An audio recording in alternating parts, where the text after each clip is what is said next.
in your own words, or by your own experience, what would you say trauma is, one? And secondly, how would you describe its effects on the human life and the everyday life of the average personnel? Thank you so much. Thank you, host. Before I start, I actually came bearing gifts, so I have something very little for you. Oh my God. It's very small. I hope you accept and manage it. On behalf of myself, my staffs here present, or staff rather, the staff and the staff, yeah, and everyone who loves Mindshift. This is not small.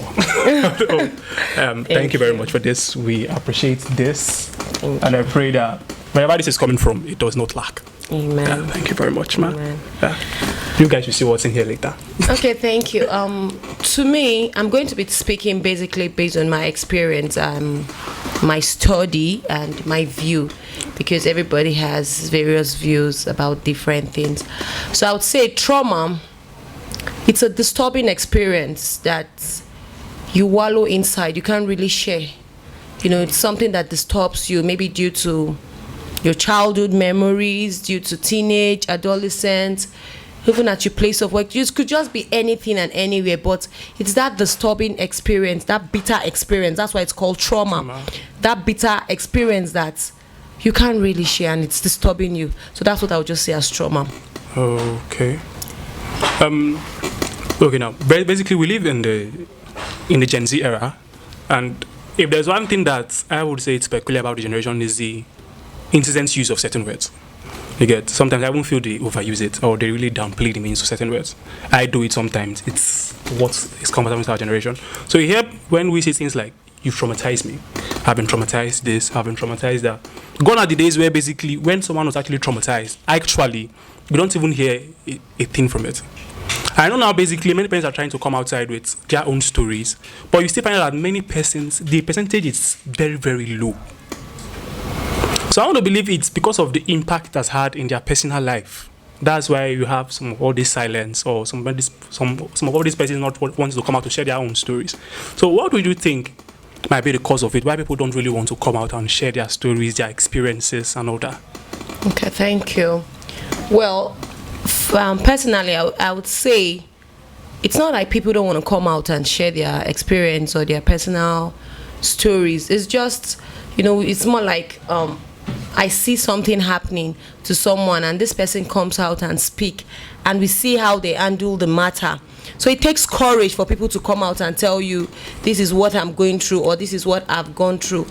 So I would say a lot of people don't want to come out, not because they are scared. It's just, okay, how did they handle this thing? And at the end of the day, by the time you come out and share your story with people, if you're not courageous a lot, you have to have that courage to say, okay, I'm going to share my story, and whatever happens, I am in for it. If you're not courageous a lot and you come out and share your story, or come out and share your experience, that's why I say it's a disturbing experience, and come out and share that disturbing experience, people could make you get into depression blues. I don't call it depression, just as I say the Gen Zs will say depression. No, depression blues is that act where you are the peak of being angry, being sad. You could say at a traumatized stage. Not traumatized. I'm at a traumatized. A lot of things are happening to you at the same time. So that scenario just makes people not want to come out, but that doesn't mean they don't come out. It takes courage. So you have to heal from the inside to want to come out and share your story. So I tell people a lot, one way or the other, an individual in life might have gone through the depression blues or traumatized stage, or might have really been traumatized. Yes, some people might have gone through the traumatized stage. You're going down, then someone was able to get you out of it, or you might have been traumatized, but at the end of the day, it takes courage to speak out. Okay,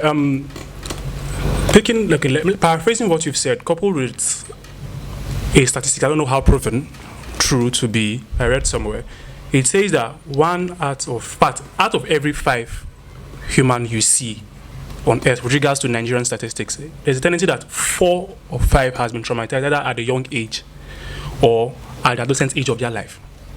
So first of all, I want to say, is it that the society subconsciously breeds that experience, or Is it that they just turn a blind eye to it when it happens? Secondly, you said basically that you are supposed to have healed, or you should be healing before you're able to actually share that experience.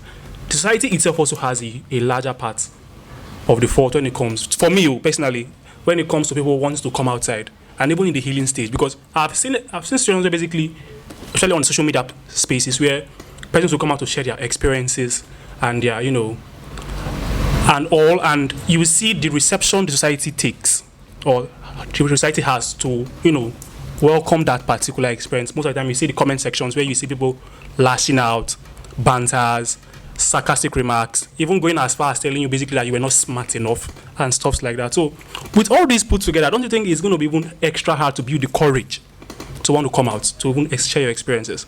Thank you very much. You asked me two in one question. Yes. The first question is, you talked about the advantage, the percentage of individuals being traumatized. Okay, let me answer that one first. Like I said, there's traumatized stage and being truly traumatized, and that's, I think I've read a book. I have this book club that I join. We meet every Friday at 9 p.m. to 11 to read and review books. I can't remember the particular book, but I know I read a book that actually speaks about trauma. And one thing I learned from that book is we are seeing trauma as I was abused, that's the mentality. Exactly. Abused, maybe she was raped. No, that's not trauma. Trauma could be emotional blackmail.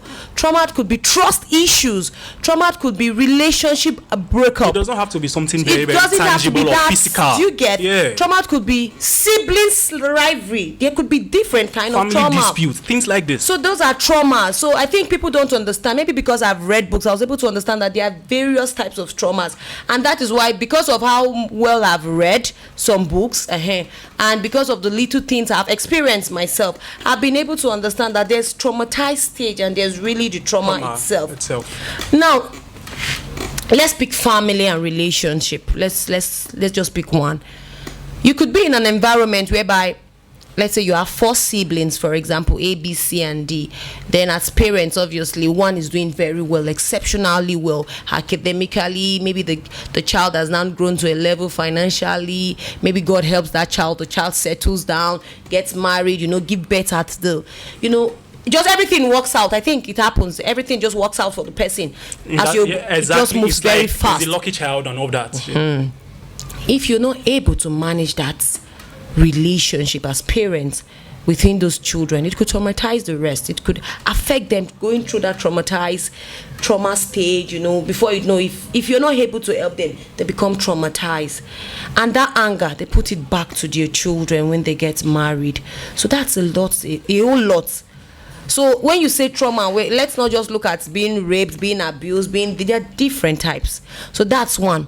Relationship, you could genuinely, as a man, you could genuinely open your heart and say, okay, I love this lady, I'm working as a medical doctor, let me support her through school, do everything, involve her family, maybe she's doing her master's, let's not use the undergraduate, the family knows you and everything. Then tomorrow, Mr. Richie, the most wealthiest man in Africa, comes, and the family are like, please, sorry, now who go help us first? Let me use the broken English, it could. Now that man goes through trauma.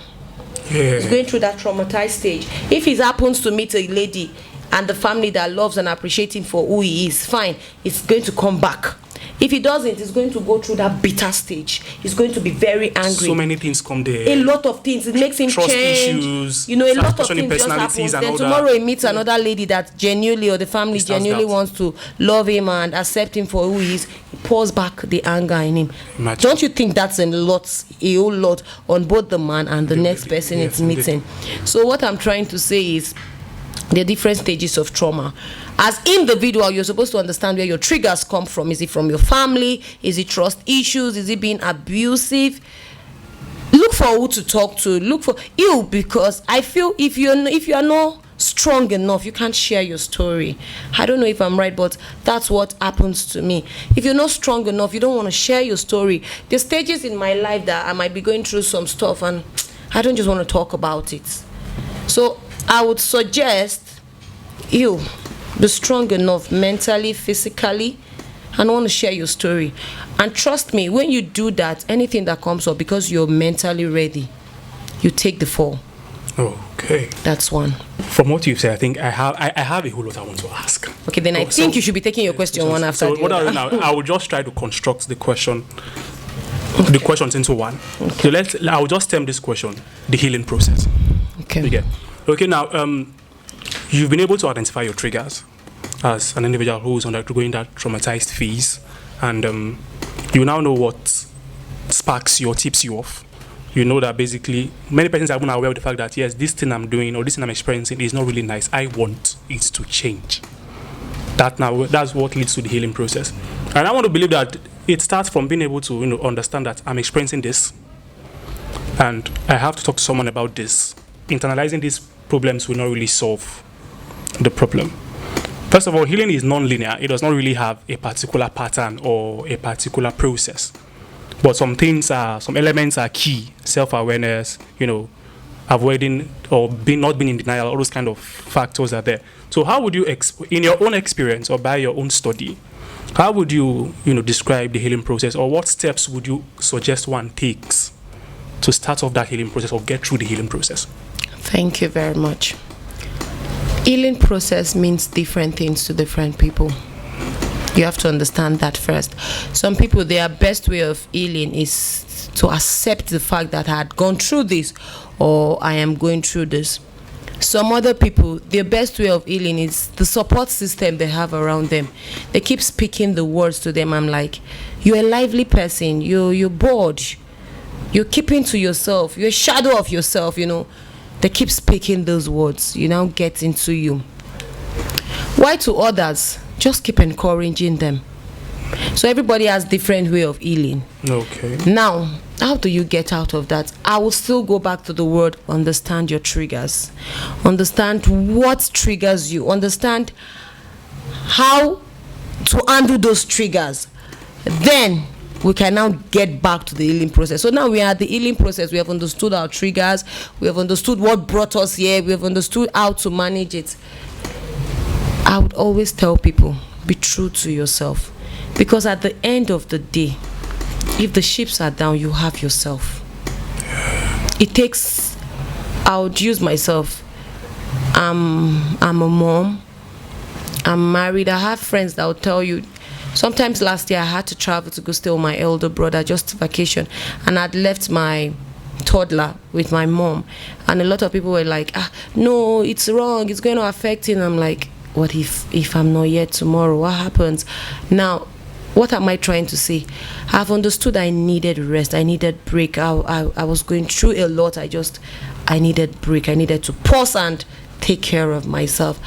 And trust me, when I came back, I was able to pour so much love to everyone around me. So understand your triggers. Be true to yourself. That's just it. Am I going through a lot? Is this thing working for me? I'll give you another example. I grew up in a certain environment whereby I love to be loved. I don't know if you understand that kind of thing. I think I get the message. I love to be loved. I love to receive gifts. It doesn't have to be my birthdays. It doesn't have to be a special day in my life.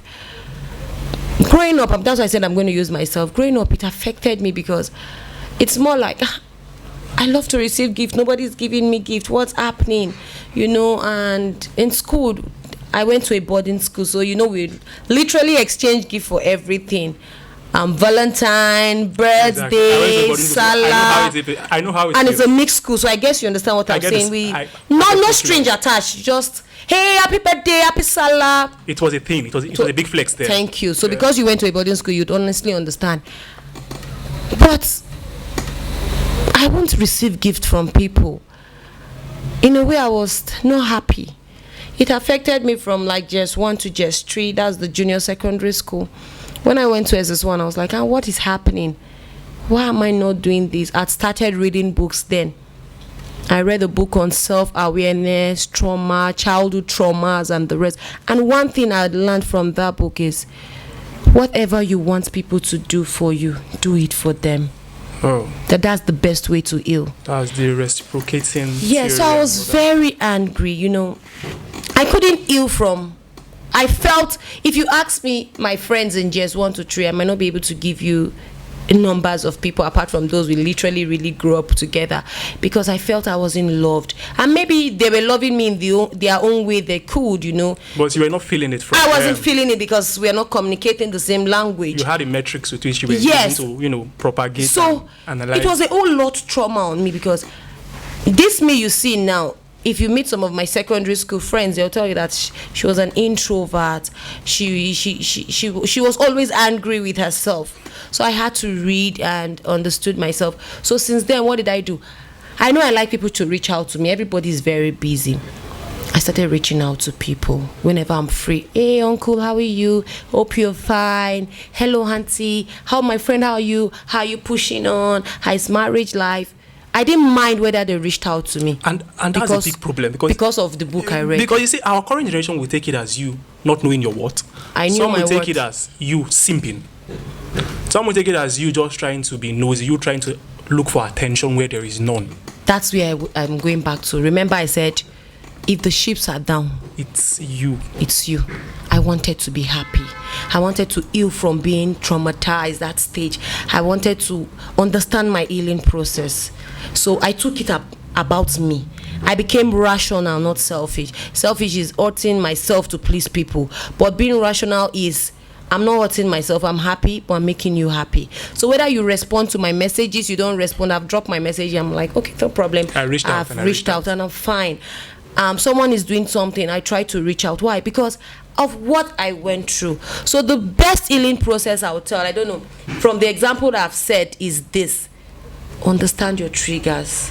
I can't understand your triggers. I don't know what triggers you. I don't know what you have gone through, whether it could be family trauma, it could be relationship trauma, it could be at your workplace. You're doing well, you're putting in your effort. Just look at, the calls you've been calling, please come. You're putting on your effort, you're trying to bring in the best, and someone is making you feel less of yourself. Tomorrow, it's in a way, it makes you go back. You sit down and ask yourself, am I even busy? What's it? Then tomorrow, God blesses you, you're working in a bigger place.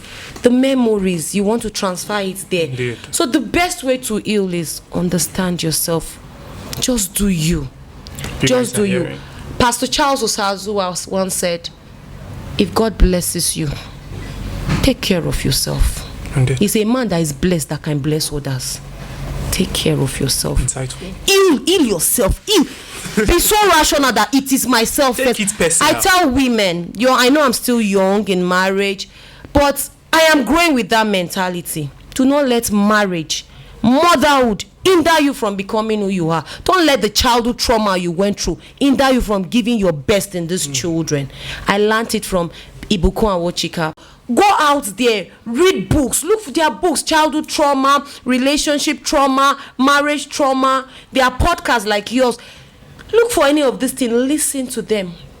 While you join your online morning prayers, after you finish, before you set out, listen to them every day. You will be surprised that you would have the courage to face the world. And trust me, the world is a competitive place. It's a battleground indeed. Everybody needs a courageous person. And stand for what you want. Heal. Take your time to heal. Healing comes at every stage to different people. Some people take a whole lifetime to heal. Some people heal as they grow. Some people heal. But one thing is sure. Do not lose yourself and do not cheat yourself.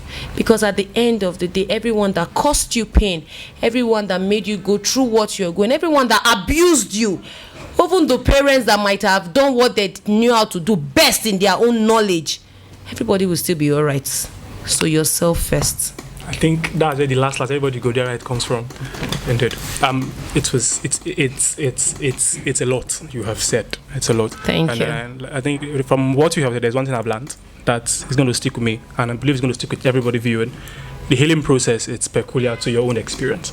You get so there is no fixed pattern or there's no fixed structure with which you can say, okay, it has to be like this, like this, like this, like this, and that's nice. Personally, we have, from what I've seen and from what I've inquired, I believe I have every strong reason to believe that we have some foundations out there, some agencies out there, some even personal bodies who take it upon themselves to help move for this cause. They welcome persons who believe they've been traumatized or are going through that traumatized phase. Sometimes they won't go as far as even being actively involved in their healing process. They are there to watch out. They are there to, be that support system. They're there to be that shoulder you can lean on and cry on, and that chest you can run to and cry and all that. Personally, I don't think, I have not researched per se, so allegedly speaking, I stand to be corrected, that there are sufficient government bodies who take these things serious. Because it all falls down, I know personally it's your own personal business to put yourself first, to, make yourself better. So there are persons there who, take it or leave it, they believe that the government has to play a part in their everyday life. So like I said earlier, I don't really know, have not checked, have not made my research, but I feel the government should also have a way of checking out this part of the human life, because take it or leave it, it's the cognitive aspect of the human endeavor. If your psyche is down, I don't think you won't have the will to live in particular. So what I'm trying to ask is this: do you think the government should take this as an integral part of how they help the society, and if they're already doing something about it, do you think they are doing enough, if at all? Thank you. Well, I think there was a time I needed a therapy, more like you're asking if there are agencies that supports people that are going through whichever kind of trauma, whichever stage they are. I'd remember that they told me there were government bodies at under the states. There were government bodies. They had mentioned some names which I don't want to disclose here, but whenever you're ready, you just go online.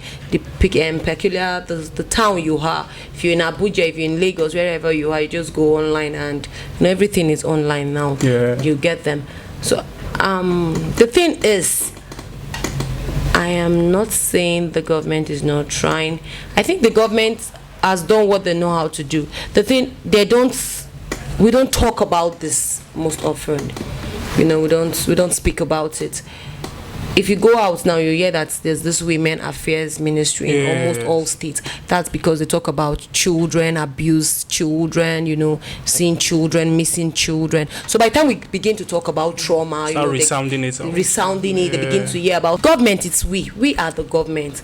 Exactly. If God blesses you and you have the power to register your company or your business, you could create one, and you have the brains, you have the people. You could actually register it. You might not even be the one handling it.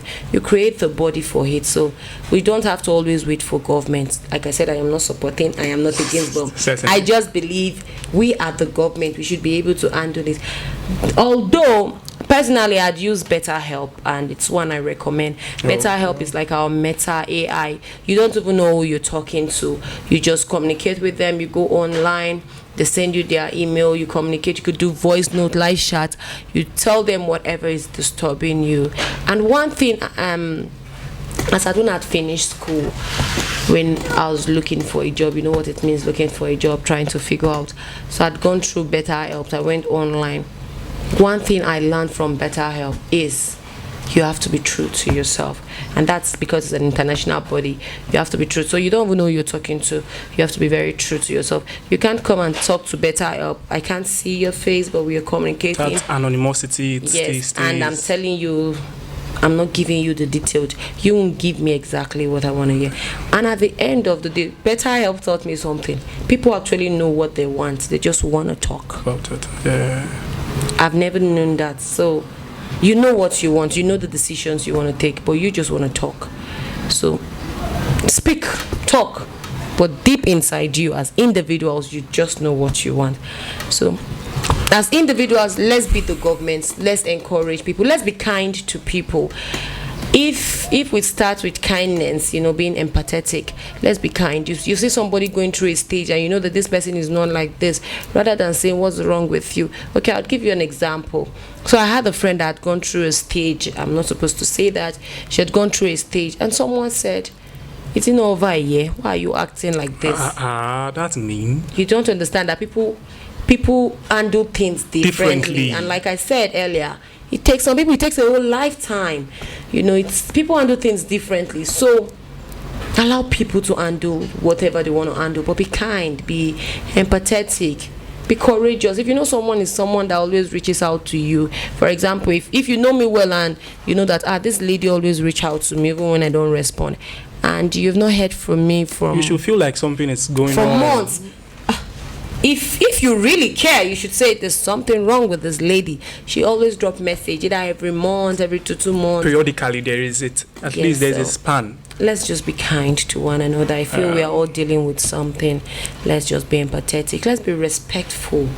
Not because God blesses you with 1 small million, you think you've arrived. No, just there is more to life. Be humble. Be humble. There's more to life. The great people that have tested the millions, the trillions, the zillions. Humility is their strongest. Let's be humble. Let's be kind. Be kind. Whatever you have, do it. However you want someone to treat you, treat them. If you want people to treat you with respect, treat them with respect. Too. Be kind and heal. Take your time to heal, but don't lose yourself while healing and say, "Nah, yeah, I did. I die here." You just settle and you just settle and all that. No. Just let's move. It takes time, but heal.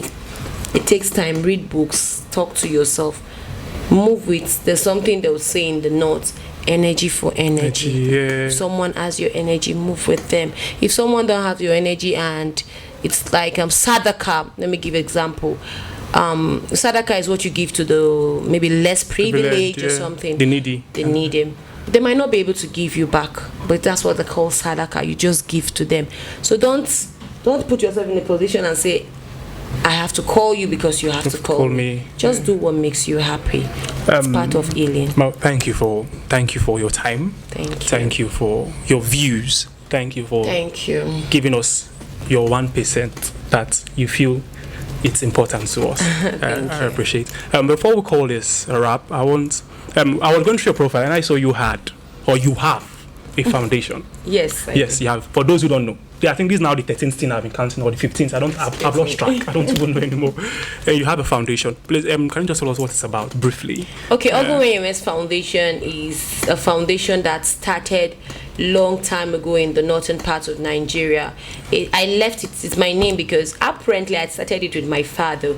Growing up in the northern part of Nigeria, I would always visit the less privileged, the school of the blind, and somewhere Zawan and would visit them. Would take our used clothes. So I grew up with this mentality that we don't throw things away. You don't throw your used clothes. My dad will so be into what you're doing right now. Yes, I think I don't know why, but it has affected me, and I'm enjoying it even in marriage now. We don't throw our things away. Even maybe anything gets spoiled, I'm like, okay, no problem, let's just call the houses, they know what to do with them. Or do you know up to tin, like malts? We don't So it started like that. So my dad would always say, pack your school shoes, pack your bag, mommy, pack the children's things. We're all going to Zawan, we're going to see the school of the blind, or we're going to the orphanage. We'll celebrate Christmas with them, sometimes Salah. The main thing is we're always visiting the orphanage. And when I get there, I would just like to talk to them. I would like to teach them. I remember my dad telling me that anything you do in this life, just know that you're going to talk for a living. He told me that. It was more like he already knew. I didn't know. I'm like, no. I remember when I told him I was going into accounting, he said, no problem, but you're going to talk, meaning whether you're going to teach, whether you're going to talk, whether you're going to act. But you will be the way you're going to make your wealth, the way you're going to talk, the way you're going to get out, the way you're going to become who you are is by talking. And talking could be maybe acting, drama, maybe speaking. But I said, okay, time, I tell people, sorry, I'm diverting, I'll be mixing. Feel free. I tell people that just keep doing what you know how to do. When you keep doing what you know how to do, you keep evolving, and at the end of the day, you find your path in life. Yeah. You could be working in the bank 10 years later, that this is not my calling. I need to go and teach, or I need to host program, I need to be an MC, and it will just work. So don't ask yourself that I'm supposed to be here, I've not started, how do I get here? Just do what you know how to do. As you keep doing it, you get your strength. So that was the story of my life. I kept on following my dad to the orphanage. I kept on, in short, it became that was that I'll tell my friends then, if you have anything you people don't need, please bring it over. We're going to see the house. We're going to see the school of. I'm trying to imagine how you were then. Oh my God, you don't want to know. I'm still who I was. The fact is I was more active. So that's how it started. Then I went to school. I met of my friend Amisu Foundation. Amisu's own was mainly the men, because he felt, just concentrating on women, children. So he started his own. Because he was a northerner, he had more advantages, and he could speak. Then I started speaking. I started learning how to speak. So God blesses me. If I'm in your town and I want to learn your tribe, give me 2 months. I'm done. 2 months. 2 months. Just so I am not bragging. 2 months. I will be speaking I feel like picking your brain right now. I think I took that from my grandma, my father's mother. Actually. I am someone who loves languages a lot, but it's hard. Maybe you just keep learning. So I started learning. Then Oghomwenyenwen Foundation now started working with Amisus Foundation. In the north, it was a big deal. I think after relocating, most times collaboration takes you very far than doing something alone. So I was able to collaborate with people, and because I could speak Hausa very well, it was very, very advantageous for me. So Oghomwenyenwen Foundation is there. We are registered. We have our CAC. What we'll do right now in the southern parts, we'll try to reach out to orphanages. We have some listed orphanages under our scheme. We reach out to them, we collaborate with them, we help the kids, we furnish the orphanages. Now, don't ask me if I do it alone. No, I do not do it alone with my money. Of course, I'm still growing. Like I said, we seek donations. I could come and meet you now tomorrow, come with our proposals if you want to help, fine. There are many times we get a lot of no, a few years, but we are growing. It's part of the system. And then people want to celebrate birthdays, or I have a friend, I'll tell her, please don't throw your used things away. Don't throw anything, just bring them here. out. I know what to do. So that's apparently like it is. I believe that in the nearest future, by God's grace, will not just be a foundation. We would see Oghomwenyenwen's orphanage and lots more. School, I don't know, maybe hospitals, amen. But I just have this feeling of not limiting your dream for anything. I won't limit my exactly. dream. Thank you. I know that in the nearest futures, by God's grace, we would be able to reach out to lots of kids, not just reaching out to them, helping them. I'm more focused on the female versions, the children, the teenage girls, the women, not to forget the men. But I am more focused on the them females, because I don't want women to lose themselves. I don't want girls to be carried away that marriage is a big deal. Now that doesn't mean marriage is not a big deal, but it should not just end there. No, there is more to it. There is more to life than just marriage. So that's mainly what Oghomwenyenwen's Foundation is about. We try to help people. We try to give you life, and we try to tell you that you can become the best version of yourself, the very best version that you're not a pushover. So, guys, you've heard it all. For all those who would want to key into her dream, which also is kind of my dream too, you can reach out to us on all our social media platforms. We are on Instagram, we are on YouTube, we are on TikTok at Mindshift _podcast 1, and we're on Facebook at Mindshift Podcast Ninja, 9GA Ninja. So thanks for staying with us. Thanks for being with us. Thanks for always being in the system, in the struggles, in the journey with us. It's always fun to have you guys at the other end, airing your views, dropping your comments, giving your feedbacks, your criticism, either good or bad. We need it. So I want to say thank you again for being here with us. I appreciate you. I appreciate your experience. I appreciate this. I appreciate whatever you're doing for yourself and for the humanity at large. God bless you. So till we come away again, same place, same faces, and lots more. Stay blessed. It's Mindshift Podcast, guys. Thank you.